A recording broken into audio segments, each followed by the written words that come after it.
Hi, Don. It's great to have you here today for this interview podcast.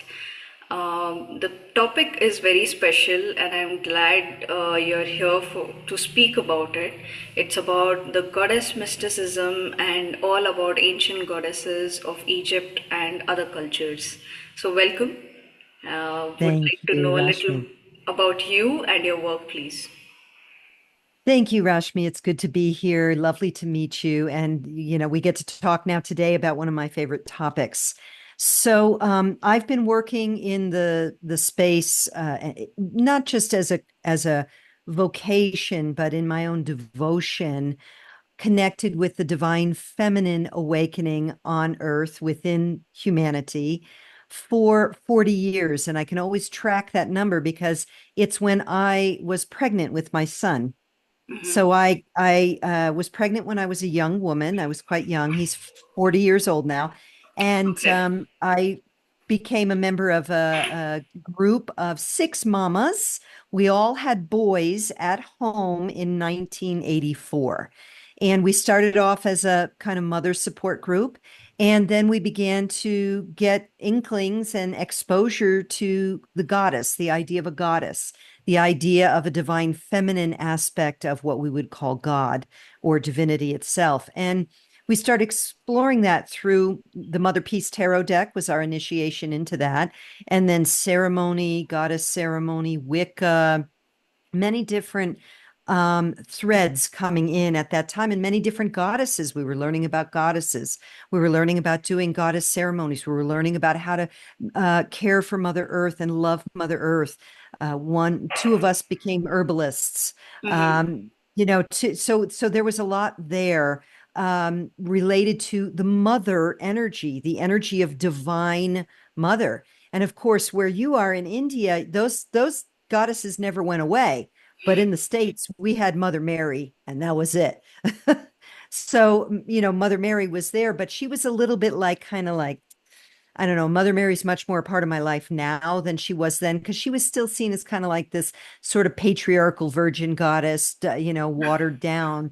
We Okay. didn't know her might at that time. Right. I So, think all the yeah, divine feminine archetypes, for that matter, the essence of the divine feminine, I think pretty much lost in all the cultures. yeah. I think even I am taking the archetypes of Indian Hindu goddesses seriously. Now it's more about knowing about all those elements of Egyptian culture, Greek culture, and everywhere, Yes. almost all of it. Go ahead. Yeah. Yeah, Your exploration. there are countless goddesses in from every culture when you go back far enough. And there are some incredible scholars and very devoted women and some men who have done the research to really uncover them. And a lot of that research and that scholarship is what we would consider old now. It's decades old. So my journey continued after that mother's group. We were called Mother Spirits and into what I call priestess work. Now, my journey, as most people's journeys over, I'm almost 60 years old, wended its way through many, many things. But in 2014, I really got called, no, 2016. I'd always done work with women, tarot, astrology, Okay. etc. But I also had a professional job as an internet marketer, copywriter. But in 2016, I got very strongly called by Divine Mother to step into my spiritual leadership as a teacher and mentor of divine feminine practices. And so a lot came of that. I've done many things. I host retreats in different beautiful parts of the world. I teach online courses. I host an Oh, annual okay. summit. Well, it was annual for 4 years. I didn't do it this last year. And really facilitating and supporting women in stepping into their sacred feminine leadership, their priestess leadership in devotion to the divine feminine within themselves, within the life force, or within the God energetic itself. Lovely. And you said you are going to Egypt, so when is that retreat happening? Yeah, the Egypt retreat begins on November 19th, and we started promoting that many, many months ago. It filled up very quickly. I do small group retreats, so anywhere from 8 to 14-ish women. So these are very intimate, very intensive, deeply transformational experiences. And Egypt, this will be my first time in Egypt. I was invited by a sister priestess friend to co-lead with her. And so I'm very excited about this. Many years ago, when I got called to do my, well, not that many years ago, I would say back in 2018-ish, I heard the words Return of the Priestess. And I knew that that was going to be a summit, but I wasn't ready to do it, like a speaker summit, an online speaker summit. Well, it ended up rolling out when the world was locked down in 2020. And my guide, I felt very strongly that that was Isis coming in. Isis is the original Black Madonna. She's Oh the my original mother goodness. and child. Yeah. I So, had the similar experience, like the goddess really, Isis archetype showing up in 2020 in all that mess. wow. Yeah, Ooh, I really feel that she is one of the ancient priestesses. We see her as a goddess now, and in a sense she is, or you could say she is a ascended master, true. as many work with her in that way. I feel like she was really calling many of us to activate our leadership in the divine, in the sacred way. Not just we don't need any more leaders in politics who are doing the same old, same old. It's a new, more holistic, balanced, feminine and masculine energy and Absolutely. spiritual. And so I said at that time, kind of said to her, Isis, if you ever call me to Egypt, I will go. I'm a Southeast Asia girl. I spent a lot of time in Southeast Asia. I've been to India a couple of times. So I said, if you call me, I'll go, and I'm not going to like go out of my way. I'll know when the time is right. And so last year, around this time, maybe my friend Emmy, my cohort co-leader in this retreat, sister priestess friend invited me to co-lead with her. So I said, well, I guess that's the invitation. So yeah, that's coming up in November. And that is a pilgrimage retreat. So Right. it's not just in one place. Obviously, it's Egypt. There's lots to see and do. True. And like the emboss, the frame that I have, like just by the side, has that Egyptian art in it. So I wouldn't ignore the signs. Like definitely, there are a lot of things to decode as I Yes. sit and just look at the art piece. I mean, definitely it has some message there, and it also surprisingly has that Aquarius sun sign, that thing. It is Ah, there. So I think it's quite a mystery. So you said you got that wooden frame from India. So where was that from? yeah. Well, this looks like it's Rajasthani. I bought it online. So I Okay, can't remember. I bought it when we got this place and I had this office built for myself. But I've been to Rajasthan and Gujarat and Madhya Pradesh myself, but I didn't bring back furniture. I brought back textiles when I was there. That's my other one of my side loves is Indian textiles. true. Gujarat, yeah, Ah, absolutely the oh, only hub of almost all yeah. the businesses there. Great. Yeah, they So are. moving to our, oh, let me put my phone on silent. Huh. So second question is, let's talk about resurgence of divine feminine wisdom, and you spoke about goddess Isis in the age of Aquarius. Yes, the resurgence of this energy. So, hmm, I'm just going to tune in so that I can be concise and really come from my heart here. In the deep age of Kali Yuga, we have been so disconnected from God, full stop. I mean, there has been religion. A lot of it has become very dogmatic and very hierarchical in nature and rigid and sometimes quite fearful. Now, I don't know how it's been in India, although I do see, even though there's goddesses, the women aren't treated very well. In the Western world, we had, the terror of the witch burnings during the early Renaissance. Okay, that was a long time ago, true. But there is a way in which there has been such a disconnect from the feminine aspect of divinity. And we see that in the denigration of the woman, of Gaia, Mother Earth. and the dismissal of goddess. Now, that's not necessarily true anymore, but I can tell you when I On started in 84, Right, like that on was, that point, I would like to say it hasn't been easier for women here either, because a mm, lot of women are just not in touch with their core feminine essence, and there's a yeah, lot of demonization and fear that has been created around the natural flow or the moon blood. mm, So right. it's there in the books. It looks like it, but when being in India, seeing how things really are in our home, I believe a lot has to truly change. And we as women, although we have all the goddess archetypes, a lot has to change. That embodiment, I think that is required even in India. A lot. Yeah, and this really is the thing, is the embodiment. You said it perfectly there. This resurgence, this awakening is awakening within women in order to reclaim the power that we have as life givers, as the bearers of children, as the receptive aspect, as the more intuitive. And this is not to diminish men, because no one has benefited from patriarchy. No one. The men haven't either. But women have really had the short end of the stick in a lot of ways. And so we are on the leading edge of awakening the divine feminine within us through connecting with goddess archetypes, so that we see, yes, it isn't just a white dude in the sky who's who is the ultimate. The ultimate is beyond all of that. But by embodying this feminine energy and really honoring the feminine flow, the cycles, the cyclical nature of our experience each month, all of these things, it's like opening a door to an entire aspect of wisdom streams that were hidden and lost for, whatever the amount of time Kali Yuga was, at least. True. And how do you see it in the time of age of Aquarius? I mean, this topic, I being an Aquarius moon, like this became like a topic of quite an interest when a lot of things were relative to my chart.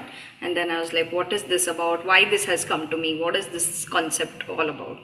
And then Ah, quite a lot of research of 3 to 4 years now, and I'm like, okay, now I'm able to stitch the things and connect the dots and see what it is. So, what right, right. do you see the divine feminine role?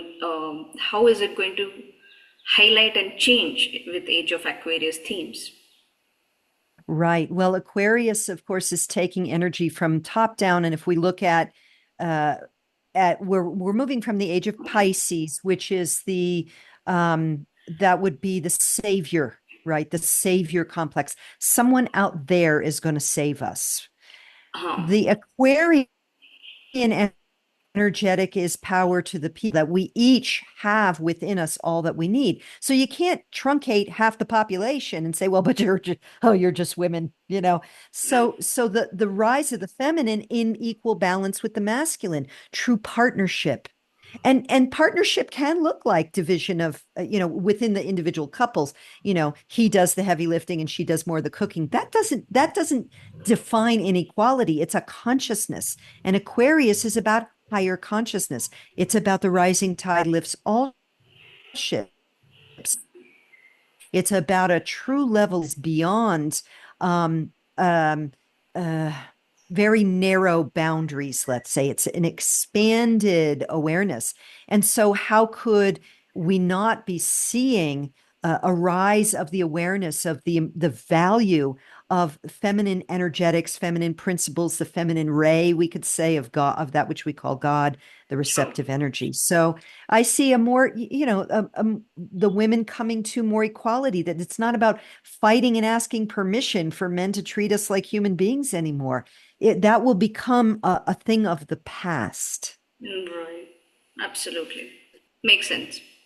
Hmm. It is 7:07 as we go to our third question.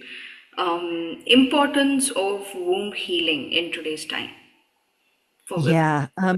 We have generations of women who have traumatized experiences around sexuality because of the denigration of the feminine. So we're also becoming aware as we become more multidimensional and we do deep spiritual healing that we're often healing our lineage. We're healing for our ancestors. We're healing stuff we inherited at almost a cellular level and for the collective. And so, even if you, whoever's listening to this, you, Rashmi, myself, if you have not experienced trauma in the womb space, and we can talk about some of what those are in a moment, but um, maybe your mother did, or your grandmother, or your aunties, or the women in your neighborhood, or I whatever. I have gone through it too, and I see how it has changed me after a bit of meditation with the womb. Yeah, Yeah. I Yeah. resonate. And so those traumas can be traumatic birth. I mean, think about this whole medicalization of birth. Now, I didn't have that experience. I had my son at home with midwives. It was a beautiful experience. It's intense still. It still hurt, all that stuff, but none of this, like the stuff, the disconnection from the organic process. These vessels are made to make babies, and then they're made to nurse babies. And when that gets interfered with in lots of ways based on weird mental ideas of medical stuff, that True. creates trauma in that we don't trust our bodies anymore. So even if we've not endured rape, abuse, catcalling, or any of that stuff, or even just physiological dis-ease in the body, sometimes we have health problems there. Even if we've had none of that, but we birth children in that hyper medicalized way, I would say there's absolutely trauma there that needs love, attention, healing. And by doing so, we don't carry around and we say we don't bring it forward into the next generation. So much like, let's say, when there's a line of alcoholism in a family, and then one person says, you know what, I'm not going to do this anymore. I'm stopping. I'm going to be sober. I don't care if uncles and aunties and whoever back there, the buck stops here. Moving forward, we're not bringing alcoholism into the family. Well, women are doing this all around the world where we have the freedom to do so with our wombs. I'm not going to pass this on to my daughter, whether I have a physical biological daughter, a niece, or just the young women in my life. Lovely, lovely. Thank you for bringing that up. And Mm, um, thank you let for the your question. words, let your Mm, words travel far east as well. yes. Ooh, So I got chills for that one. Somebody's here. Somebody's here. One of the goddesses are here for sure. She just zoom came right in. She's like, "Yep, taking it there now." that's lovely. That's a nice sign. So going to our fourth question, um, who are your favorite goddess archetypes from East and West mystical ideas that you would recommend to all women on earth to work with or to be a part of? Wow. Well, I thought about this question because I knew you wanted to discuss this. And I've worked with many goddesses over the years, and I will touch on them, but I just have to acknowledge who is here right now because Kali is here very strongly right now. I got chills. She's all over. I feel her connection with the reclamation of the sovereignty of the Indian woman's body. Like, wow, it's really strong right now. It's really strong. Can you please iterate that message again? I'll need that. Yeah. The reclamation of the Indian woman's body, reclaiming the sovereignty of the Indian woman's body. I feel her very strong, and I've worked with Kali greatly in the past, in parts of my life, very different than this. But as soon as you said, send it east, she came in like with her tongue and her necklace of skulls, like, yeah, we're Oh, doing, okay. yeah. Ooh, I So, think, yeah. woo, thank you, Ma. I So, think a so lot of Kali, that is required because even in India, like I have been doing my part to really bring out importance of who we are as women, and yeah, a lot has to change here as well. And when it comes to the birth part of it, yes, there is a lot of disconnection between the mother and the daughter. A lot of us are facing issues here. I'm trying to change it one at a time, Yeah. and always Durga and Kali show up as the Yeah. power. It's no more that soft goddess, just Saraswati and Lakshmi, who only used to be soft, silent, no more. Yeah. It's the other thing right now, and much Well, needed. And it's coming powerful, like powerful enough. Yeah. yeah. So And thank I you know for that this is, message. That it yeah. confirmed a thing for me even more. But nowadays I'm fascinated. The eastern part was done for me. The western, could you let me know, like, which Yeah. are your favorite goddess archetypes? So when it comes to the Yes. eastern one, you told me, the western one, and how all eh, these different polarities can bring the best in all women out. Yes. Well, boy, let me just feel here who else is here because I spend a lot of time in the East. So, Right. and for me, I've been working a lot with the softer goddesses. Now, one thing I did not share with you at the beginning was I spent 12 years as a warrior. I was a Muay Thai kickboxer. So Kali and Durga and the fiery power goddesses were much more whom I worked with back then. And I have been in the last few years on a journey of deepening and softening in my post moon blood years, in what the practices I'm doing now in the West, and the softening of the Western woman that many of us are called to. So actually, I've been working a great deal with Mother Mary, which surprises me because I sort of dismissed her as, oh, she's just, this virgin Catholic kind of patriarchal. No, she's a very powerful wisdom teacher of the Sacred Heart, of the compassionate heart. So she is who I've been working with pretty consistently, of late. I would say the last 6 months, but I also work with the goddess of the East called Naga Kanya. So she's a Naga goddess. You probably know who she is. And she's very well worshipped in Nepal, but the Naga beings are elemental healer beings who are very much in Southeast Asia, very present there. Mm-hmm. And then of course Isis has stepped back into my life at this time as I prepare for this retreat. And I want to tie in the whole Age of Aquarian thing here, because the day our Egypt retreat starts is the very day that Pluto, the Oh, planet of transformation, moves into Aquarius and stays there for 20 years, which a lot of astrologers see as that indicator of, yep, we are really in the age of Aquarius now. So right. Isis, Mother Mary, many others too. Kuan Yin for sure. Green Tara. I know I'm going east again, but I have a lot of uh, uh, Right, right. I connection with the could, East. yeah, and I think in Western mysticism, it's like I could connect to more of the Egyptian goddesses, the Yeah. Greek goddesses, and more of the African towards. You are in which part of the world right now? I'm in the southwest of the United States, but I spend almost half the year in Southeast Asia. Right, right. So either the American West, I'm in the forest here. I live in cowboy country. Like when you Yeah. watch old cowboy movies, some of that is around where I live. Okay, So, so I think yeah, I feel that energy like more to do with the Egyptian elements, which is connected to America. So yeah, I think that's yeah, how or I've been able to yeah. actually communicate, and it has been easy for me to do the interviews with a lot of people, women from US and Canada. So it's been a great journey. Uh-huh.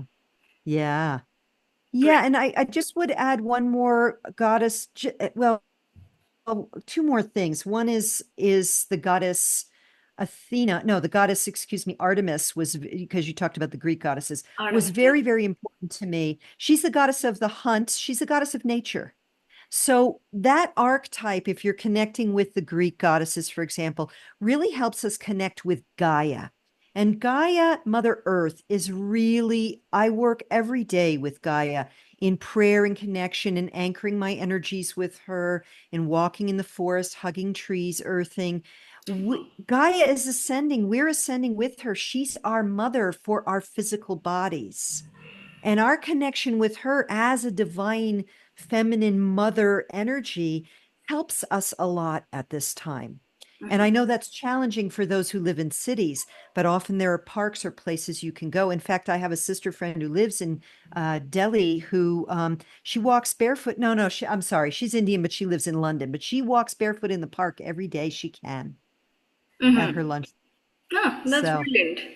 Yeah, I used yeah, so to do that for the clients who I had during my Kundalini breath flow classes 2 years ago. mm, So I used to get, I used to take everybody to the area and do exactly all that thing you narrated so far. So thanks yeah, to yeah. Artemis who led me there. Yeah, Yes, yeah. absolutely. And with that, I would just say there are so many different goddesses with so many different archetypes. It's really about tuning into what is the energy you're working with right now. And then ask, Holy Mother Spirit Sophia, that's like the Holy Mother, Divine Mother, Right. who would you have me work with? What would you have me know? Bring to me the goddess, the teacher, the mentor that would most help me with my personal growth edge right now, my spiritual evolution now. Absolutely. And one more point is the population of India is a lot, and there are more women to come in terms with their divine feminine energy. So, which would be the first, which would be the few gateway steps which you would recommend for women to who want to unlock these codes? So, which would be first few steps you would recommend that they can start their practice or they can start their self exploration journey towards Right, around right. this? Yeah, Hmm. Yeah. Well, certainly listening to your podcast, but I guess they'd be already doing that if they hear this. I will. Just giving yourself some time, give yourself permission. Your life is yours. Yes, you may have children and husband and people that you feel responsible for, but you have to put yourself first in that I need rest right now. I need to listen to my body. I want some quiet time and just be still. Be still and in the silence, open to receive your own higher guidance. And you will be shown, you will be led. Right. Brilliant. Mm. This has been a very beautiful and simple and clear conversation. Oh, Very thank nice you. flow. So wishing you all the good luck for your retreat. Please could you Thank you. share your social media details so that I can put it in the description box so that anybody who Yeah. wants to check your work they can visit your site and the videos that you do. Wonderful. Yeah, thank you very much. I really Sure. appreciate you taking the time, and I hope to meet you in person one day. Surely, surely. We'll stay connected. Thank you so Mm. much. Have a good time. See you. Bye bye.